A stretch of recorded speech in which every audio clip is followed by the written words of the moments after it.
이제 두 번째. 첫 번째는 이제 세포 시스템 물질 수성을 봤다고 하면, 이제는 이제 물질 대사라는 걸 봐야 돼요. 물질 대사라는 거는 화학 반응입니다. 화학 반응, 그냥. 화학 반응인데, 얘가 어디에서 일어나냐면, 생명체 내에서 일어나는 거예요. 내에서 일어납니다. 그러면 화학 반응은 결국에는 에너지가 필요한데, 이 에너지가 큰 에너지가 필요하죠. 완전 가만히 있으면 반응 안 일어나잖아요. 완전 우리가 이제 라이터를 쓸 적도 마찬가지고. 그러니까 큰 에너지가 필요하니까 이 에너지가 생명체 내에서 큰 에너지가 필요하면 어떻게 되겠어요? 위험하겠죠. 맞죠? 맞죠? 그렇기 때문에 결국 어떻게 하냐면 얘를 낮춰줍니다. 이 필요 에너지. 이 필요 에너지를 낮춰주는데 뭐가 되냐면 효소라는 애를 쓰는 거예요. 효소. 효소는 물질 대사에서는 무조건 필요한 애입니다. 그래서 필요 에너지를 낮추기 위해서 쓰는 거고요. 반응이 일어나기 필요한 에너지. 그래서 반응이 일어나기 위해 필요한 에너지를 반응이 일어나기 위한 에너지. 요거를 우리가 뭐라고 하냐면 활성화 에너지라고 해요. 활성화 에너지. 그래서 얘를 낮춰주는데, 그래서 효소라는 거는 어떠한 애로 되어 있냐면 우리가 전에 배웠던 단백질로 이루어져 있습니다. 단백질. 그래서 단백질이 유전 정보가 되는 거예요. 다 이런 게 되니까. 그래서 단백질이 있다. 그래서 단백질은 이제 우리가 특정 상도, 특정 액성, 그 특정 산성도, 그리고 이제 적정 온도가 필요하죠.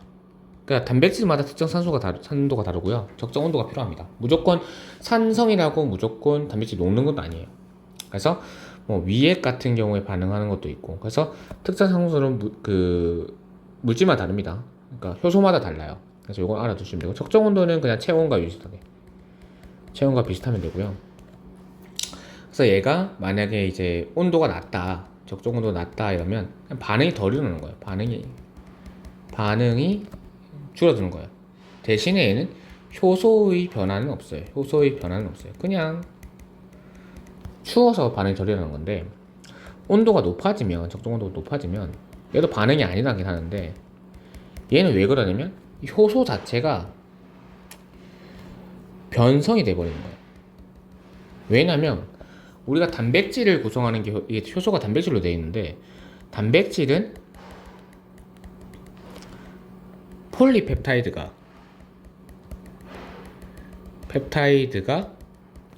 이제 입체 구조의 변화가 일어나서 이제 효소가 이제 생성이 되는데, 이 입체 구조가 단백질은 변한다는 거예요. 그냥 폴리펩타이드가 변하지는 않거든요. 얘가 변하는 건 아니에요. 근데 얘가 열에 의해서 변성될 수 있다는 거죠. 그래서 단백질이 변하기 때문에 효소를 쓸 수 없는 겁니다. 그래서 이렇게 좀 알아두시면 될 것 같고, 그래서 화학 반응이기 때문에 화학 반응은 이제 두 가지로 이루어져 있죠. 합성 반응과, 결국에는 합성 반응과 분해 반응으로 나누어지는데, 합성 반응은 결국에는 이제 흡열이에요. 열을 흡수하죠. 왜? 합쳐지기 위해서는 에너지를 흡수하는 거예요. 열이 에너지가 되고, 분해는 쪼개는 거니까 이제 열을 냅니다. 합성 반응은 이제 우리가 물질에서 생명체에서 합성된다 이렇게 얘기할 수는 없으니까 동화작용이라고 해요. 같게 되는 동화작용. 그래서 얘를 분해는 이화작용이라고 합니다. 동화와 이화 이렇게 나누고요. 둘 다 효소가 필요하고, 동화작용은 일반적으로 이렇게 그래프를 그릴 수 있겠죠. 좀 확대해서 보면 여기가 에너지, 그리고 두 개 딱 그려서 볼게요. 일반적으로는 얘가 반응물에서 이제 이렇게 했다가 생성물이 돼요. 그러니까 왜 이게 생성물인데 왜 이게 이 정도 차이가 아니라 왜 이 정도 차이 나나요? 이렇게 물을 수 있는데, 우리가 철광석에서 철근 만들기 위해서 철광석 완전 녹이잖아요. 그런 거 똑같은 거예요. 그러니까 한 번 더 강하게 줘야 됩니다. 강하게 더 크게. 그래서 요 에너지 폭, 요 에너지 폭을 우리가 뭐냐면 활성화 에너지라고 하는 거예요. 여기. 활성화 에너지. 활성화 에너지가 되고요. 마찬가지로 얘도 이 과정에도 생성물하고 반응물하고 생성물 봤을 때 얘가 이렇게 됩니다. 여기서 활성화 에너지는 뭐냐면 이 정도입니다. 왜냐면 반응이 일어나기 위해서 넘어야 될 산 같은 거예요. 그렇기 때문에 이 정도가 활성화 에너지가 되겠죠. 이거 착각을 하시면 안 되고 주의를 하시기 바라고. 그래서 이 효소란 놈이 작용을 해버리면 어떻게 되냐면 얘가 이렇게 낮아집니다. 부드럽게 이렇게 낮아져요. 그러니까 반응이 이 산을 넘어야 반응이 일어나는데 이 산이 좀 작게 넘을 수 있겠죠. 맞죠? 그래서 반응이 쉽게 일어나게 돕는 겁니다. 됐죠? 그 다음에 합성은 당연히 이제 큰 거, 작은 거에서 큰 거, 그러니까 저분자에서 고분자가 되는 거고요.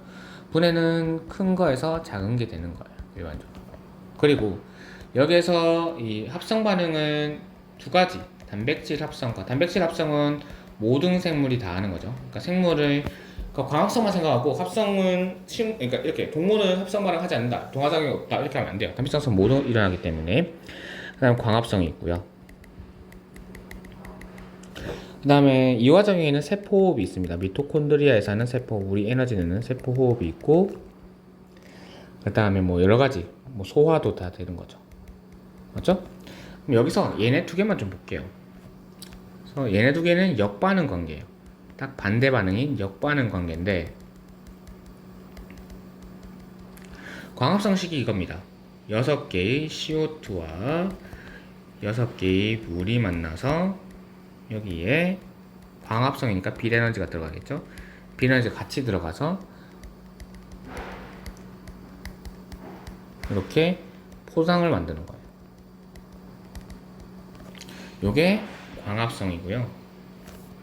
그 다음에 세포호흡은 마찬가지로 똑같이 가는데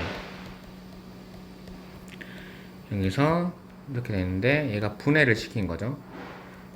맞죠? 얘가 덩어리 같은데 분해를 시켜서 여기서 에너지를 냅니다. 왜? 그러니까 비에너지를 들어갔으니까 비에너지가 나와야겠죠. 세포호흡이 이렇게 했을 때 이 에너지를 생산하는 게 목적인데 여기에서 40% 하고 60% 남아요. 40%는 뭐냐면 우리가 활동하는 데 쓰이는 에너지, 생체 에너지가 됩니다. 생체 에너지가 돼서 얘가 ATP라는 생체 에너지를 만들어요. 화폐인데 그 다음에 요거는 그냥 열 에너지로 방출해요. 열로. 그래서 얘는 사실은 체온 유지에 쓰이죠. 이렇게 됩니다. 되죠? 물질대사가 이렇게 되고요. 그 다음에 효소라는 거를, 그 다음에 당연히 이제 그 분해 반응,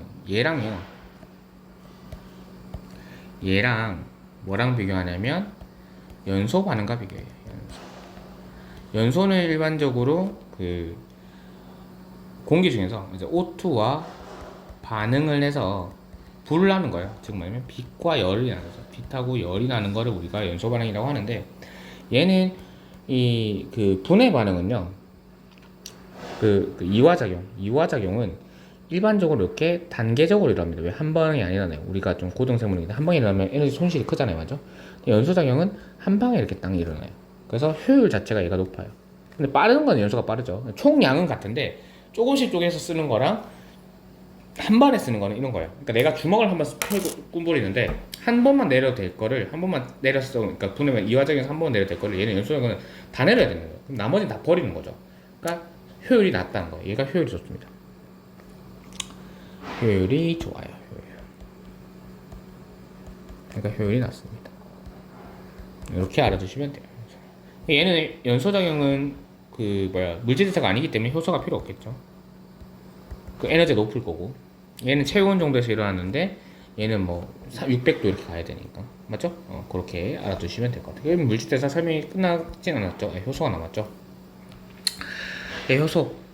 효소라는 건 아까도 얘기했지만 단백질입니다. 단백질. 그리고 개수가 일정해요. 쌤 아까 개수 일정한 거 배웠는데 뭐예요? 촉진학사. 근데 포화 상태에 다다르면 속도가 일정해집니다. 그래서 효소라는 거는 개수가 일정하고요. 얘는 촉매예요, 촉매. 촉매라는 거는 반응에 직접 참여해서 반응물과 생성물처럼 변하지 않습니다. 변화가 아니에요. 변화되지 않고 얘는 도와주는 거예요. 그러니까 어시스터죠. 어시스터. 도와주는 애예요. 도와줘요. 알겠죠? 도와주는 애이기 때문에 얘는 변화가 없어요. 하면 뭐냐면 재사용이 가능하다는 거죠. 그래서 이렇게 효소가 있고요.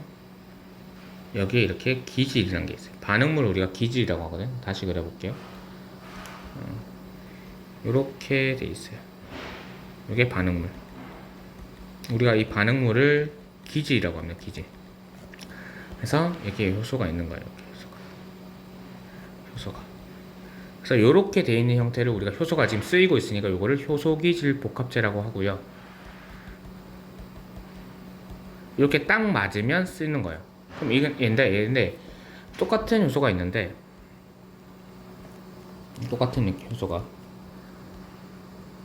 이렇게 있는데 이 효소가 아니라 얘는 이번에는 기질이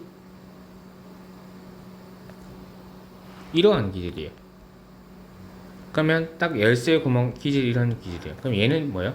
사용이 안 되겠죠. 맞죠? 얘만 되고. 그래서 이거를 효소 기질 특이성이라고 합니다. 그러니까 효소는 특정한 이제 기질에만 반응한다 이거예요. 그러니까 녹말을 녹이기 위해서 이런 거죠. 녹말은 아밀레이스, 단백질은 펩신, 뭐 이런 것들. 엿당 뭐 이렇게 엿당은 뭐 또 나중에 말테이스 뭐 이런 것들. 딱 정해져 있다 이거예요. 재사용도 가능하고. 알죠? 그다음 그래프를 그려보면 당연히 속도가 될 거고 약간 이제 기질 농도가 됐는데 그래프를 두 개 그려볼게요. 이렇게 되는 그래프랑 이렇게 되는 그래프가 있어요. 그러니까 똑같이 그려야 되는데 사실은 똑같은 거니까 이렇게 됩니다. 그러면 어느 게 농도가 높겠어요? 얘가 효소의 농도가 높은 거예요. 그러니까 개수가 그러니까 그 통과하는 문의 개수가 많으니까 포화 상태가 좀 더 늦게까지 일어날 수 있는 거죠. 그러니까 얘가 포화가 되고. 그러니까 파란색이 농도가 높다. 근데 속도 사이에 변화는 없고요. 나중에 이렇게 되고. 그럼 여기 라인에서는 양쪽 다 여기 라인에서는 사용 가능한 효소가 없어요. 이때는 다 효소 기질 복합체로 존재한다. 까지만 좀 알아두시면 될 것 같습니다. 그래서 뭐 물질대사는 이 정도만 알면 사실은 더 좀 나 볼까요?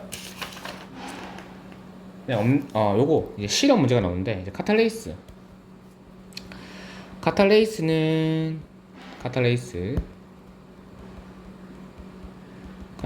문제가 나오는데 카탈레이스는 어디에 존재하냐면 이제 감자나 생간에 존재해요. 얘는 효소거든요. 효소. 뭘 분해하냐면 과산화수소를 분해합니다.